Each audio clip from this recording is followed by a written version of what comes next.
Hey guys, thanks for stopping by to watch our second interview with twostrokes.org. This is a parallel to the first interview, which we did with Nick. Only difference is that it's from the perspective of his caregiver and mother. I'm posting it on September 2nd because this is the anniversary of Nick's fall. It's just a cool way to celebrate the year of recovery that both Nick and his family have had. It's been a trying year and a triumphant year, so there's a lot of reason to celebrate. If you are a caregiver, we thank you. And if you are the friend of a caregiver or family of a caregiver, I just ask that you listen to how important supporting that family is. There's plenty you can do. You play an important role in the healing of the family, both the caregiver and the survivor. So I hope you enjoy the interview. I certainly did. So I'll let you get to it. So Casey, thank you for letting me into your home to talk about what you know is going to be focused on a 6-month period that was a difficult time. I'm glad that we get to talk about it almost a year later. I guess it's been 11 months, but doing Nick's story first was really special to me because we had a good relationship. We also wanted to include the role of the caretaker, and in this case, the role of a mother in Nick's situation. What was the routine like for you prior to September 2nd? Basically working the kids between Nick's wrestling, Peyton's extracurricular activities. Yeah. And Nick, that was our normal routine. Yeah. And Nick did mention that he's got Peyton a couple days a week. He takes her to her wrestling class. And yes. Yeah. Yeah. Now he's the mentor. Very cool. Yeah. I did ask him, I was like, if I were to wrestle you, could you pin me? And he's like, yeah. He had no hesitation. He was like, yeah. So your professional world, how long have you been, I guess, a community employee, a law enforcement officer? About 5 years. Wanting to get into law enforcement actually started around the age of 20, 21. Mm-hmm. I was trying to get on with the department, and then I met the kid's dad. Yeah. And got married, and the kids, life happens. So then I was given the opportunity to pursue my career about 5 years ago. So I went to the academy, completed that 5.5-month process, graduated, and was lucky enough to be already employed with the department. You have a 17-year-old, and we're going back to 2018. You have a 17-year-old boy, and I guess would Peyton have been 10? So she in 2018 she was 18, 12. She was 12. All right. How do you feel like your relationship changed from just being mom and professional career and now you had a 9-month period, 10-month period where you were the caretaker? How do you think that has changed what the relationships are like with the kids? I think it's brought us closer, a lot closer. Yeah. I mean, it's kind of when you realize not every day is promised. Right. You know, because that one hit us out of the blue. Yeah. And it's funny because I see that every day in my line of work. Right. And we're there when people are facing tragedy. So when it's on your doorstep and you have to, because I was working that day when I found out, so you have to deal, it's kind of transitioned from your role as what you serve the community and into the mother role, but you still have those pieces of you that I believe helped me get through with, what we were dealing with. So when the kid fell. You would say that the coping strategies and the stress management taught in the academy and just through street experience, I mean, they did help you despite the fact that it was so personal and Nick was so far away at that moment? I do. Yeah. Maybe not the initial call, because with the information I was given, I'm processing it. I'm in uniform, I'm processing it, and from what I'm hearing, all the information I'm taking in, it wasn't good. It was not good at all. You want to take me to that day? I had just checked out on my lunch. And I know when their dad calls me, especially when I'm working, I need to answer, if at all possible, or call him right back. So I took the call. And I've rarely heard the man upset and crying like he was. He could barely get the words out. That from what I gathered and what I remember, he was in the ambulance with Nick. Nick had fallen, and a lot of what he was trying to tell me didn't make sense. And I can't say I honestly remember every bit of it. But I know I left immediately. I jumped in my car and went to the PD. Like, that's what I know. Go to the PD, notify my chain of command, let them know what had happened, and I needed to go. I knew they were in Galveston. Yeah. So, like, my first thought is, what's the fastest way I can get down there? How quick can I get down there? I needed to be there. And what was their response? They were great. They were so supportive. In fact, they drove me home because, obviously I was upset, and they didn't want me driving, so they brought me here my entire shift. Yeah. Made sure I packed a bag. Like, I think I might have been in a little shock because I don't remember thinking like, okay, this is what I need to do. Yeah. I just knew I needed to get down there. So we're throwing out thoughts. Should I fly? Who can I have drive me? We were making calls. So I have my bag. I got a driver. Within 30 minutes, I was on my way down there to Nick. So it's about a 4-hour drive to Galveston from here, maybe 4.5? It felt like 20. That's what I was going to ask you. It felt like 20.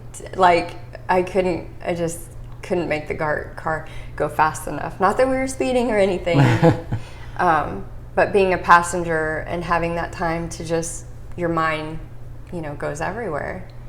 But as much as my mind was everywhere and I was upset and worried about Nick, I did pretty much be able to keep it together and do what I needed to do to function and get down there to him. And do you think that that's more of survival mode? I mean, that's your fight or flight that's not going to let you break down. Oh, I'm sure a lot of that, kicked in. Because that's an eternity.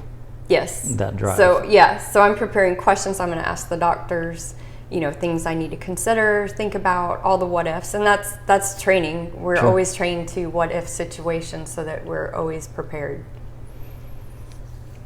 So you get down there, and did you see the doctors first? No, or did you meet with Eric first? That was the frustrating part, is trying to get back there and get to him, first of all, to tell him, hey, I'm Mom, I need to get back there. Because he was in the trauma unit. Yeah.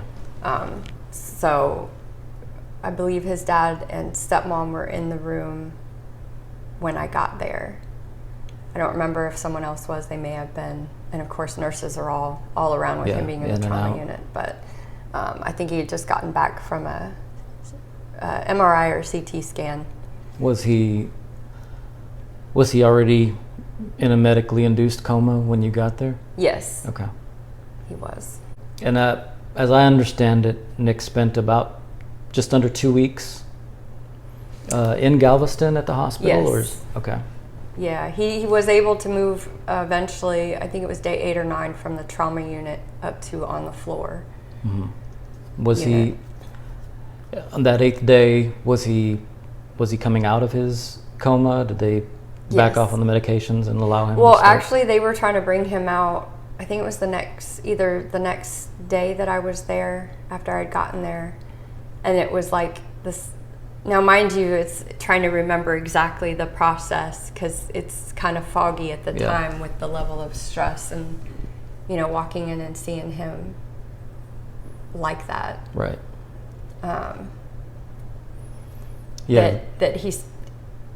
They stopped everything and then he wasn't coming out of it. That's when you know, it's okay. So we had one doctor telling us this and one doctor telling us that. And one of them was, you know, we called him Dr. Gloom. You know, he's like worst case scenarios and he hit that for this every time. He hit that. And then we had the other one that's like, no, I really feel Nick's going to come out of this, that he's going to be okay. You know, will he be 100% exactly like before? Probably not, but he's going to be okay. And then we had the other doctor just kind of telling us not so much that. So what was your belief at that point? Because I remember going through my event, I didn't know what I was going to be. Talking with Nick, he's like, I just figured, you know, whatever I could do, I was going to do that. If I was going to walk, I was going to walk. And if I was going to be in a wheelchair, I was going to be in a wheelchair. Like, what a blessing to have the mind of an 18-year-old kid or a 17-year-old kid. He's resilient. What was your belief? That he was going to come out of it. And long term? Long term, I didn't know. I didn't give up my faith or hope. I mean, the prayers were amazing. We knew people were praying for him in different countries, in other countries that we had. That's amazing. That we had no idea. You know, people were praying for my child. They didn't even know. Yeah. So when I was prepping for Nick's interview, you know, I did research online to see what was out there, you know, if the Galveston community knew what was going on, and how involved the community was here. It was amazing to see how many levels of involvement there were. I did see that someone donated like their vacation home to me. Yes, that's amazing. So how did that go down? How did she get in touch with you? And it was through the Galveston Police Department, and then there is a chaplains association that reached out to us also while we were down there to make sure that we had whatever we needed. Yeah. So Brotherhood in Blue is strong. I guess someone from up here had called to let them know I was down there, what had happened, and kind of keep an eye out. And they reached out, they visited, they took care of us, you know. We didn't have to worry about meals. I mean, when you have spouses cooking for you and bringing you food, and they were just amazing. We were so blessed to have that outpouring of support. Yeah. Another thing that I read was that Nick's wrestling coach made the trip down. Is that right? Yes, sure did. That's pretty special. It is. Yeah.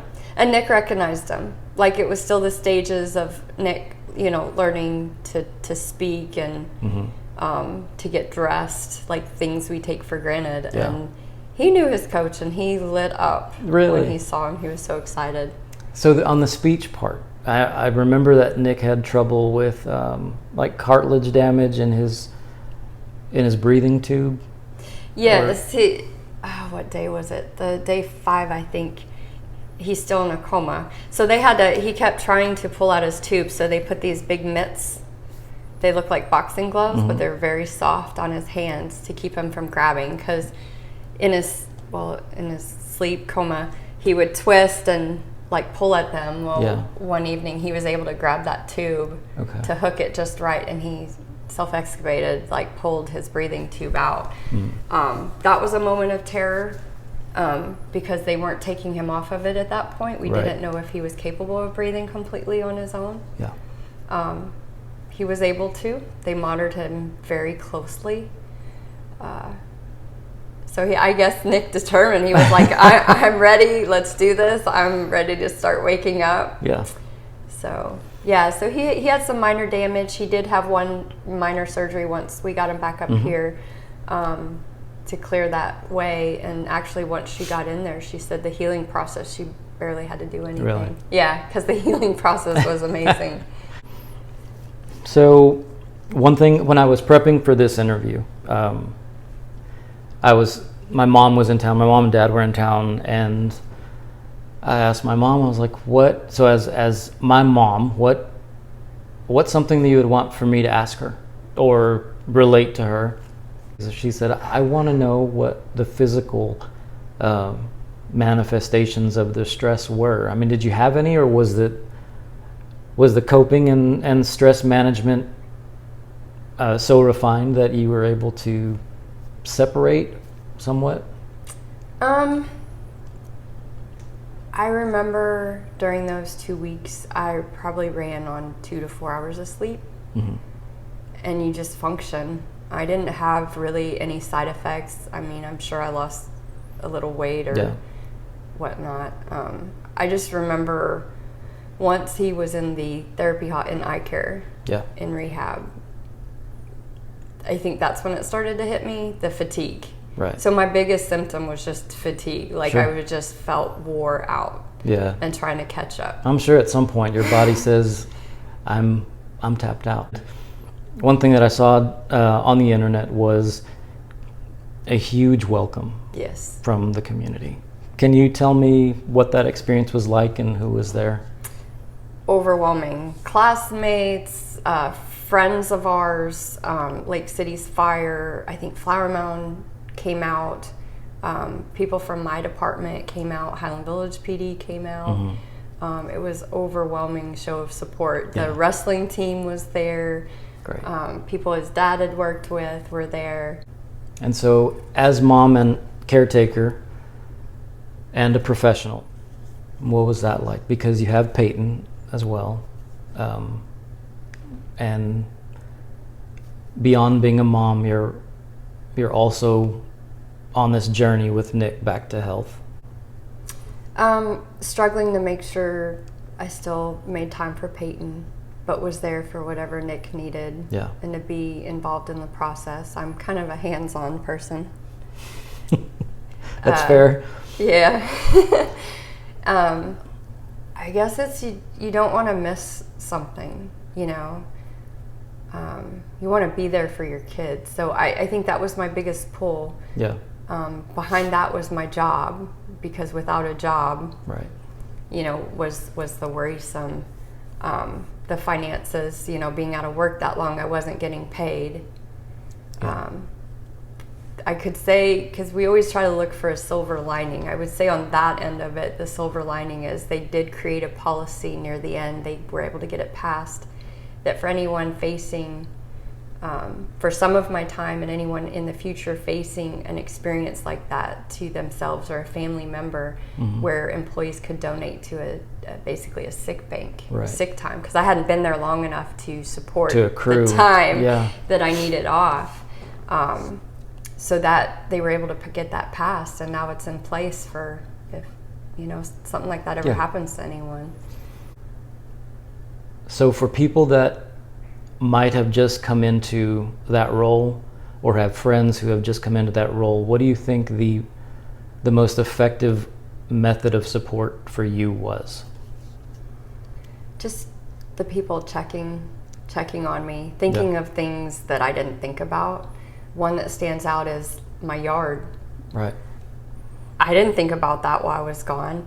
And, you know, with friends checking in on me, they're like, hey, your yard's getting tall. We're going to help you out with that. You know, it's the little things. So I think it's people, well, number one, praying for us, and then the checking up on us, you know, and just the texts or the calls. And even if I didn't feel like it, it kept me from going into that shell, you know, where you tend to want to retreat when tragedy hits, or I did.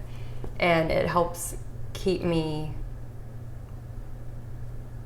out there. Yeah, if that makes sense. It doesn't allow you to start to internalize everything, and and it keeps you busy, your mind occupied, because, you know, you're just waiting for answers. We didn't know when he was going to wake up. Yeah. You know, if you could make a like a meal plan for how to take care of your friend in need, what do you feel like there is something? What do you feel like you should have asked more of? Honestly, really nothing. Like, I ran out of clothes when I was down there, and I had Sweet Erin who brought me clothing. Like, she happened to live in the area that she used to live up here that I knew. I mean, it's amazing how God works, and the people that are put into your life and into your path, that they seem to know what you need at the time that you need it. Yeah. And I can't say I would have asked for anything else. I had everything we needed. And Nick's situation couldn't have turned out any better. No, absolutely not. The story is flawless. Yeah. Yeah. So this has been a heavy conversation. The 9 to 10 months that it took for you to get, I mean, even to this most recent surgery that he had, it's so heavy and trying, but there were funny times and beautiful times. I want you to think back and just share a moment that stands out that was either extraordinarily beautiful or hilarious. I would say most of it once he woke up, because Nick is a funny kid. His sense of humor is unlike any other. I would say when he had his Rocky Balboa T-shirt, and he talked like the Italian. Did he throw out the Italian? Oh, yes, no. he did. So I would say that really stands out because he was, I'm not even going to attempt the accent that he does. I know what you're talking about. Yeah. That's hilarious. So I do remember he had just started walking, and so I think Stacy is guiding him around, and the balance wasn't there. He still had the gait belt on. Yeah. And Katie Chase walks around the corner, and she says, "Hi," and you turned around and you said, "Pretty girls, they always get him." That was funny for me. Last question. In all of this interview focuses on you. So what are you most proud of with yourself in dealing with this situation over 11 months?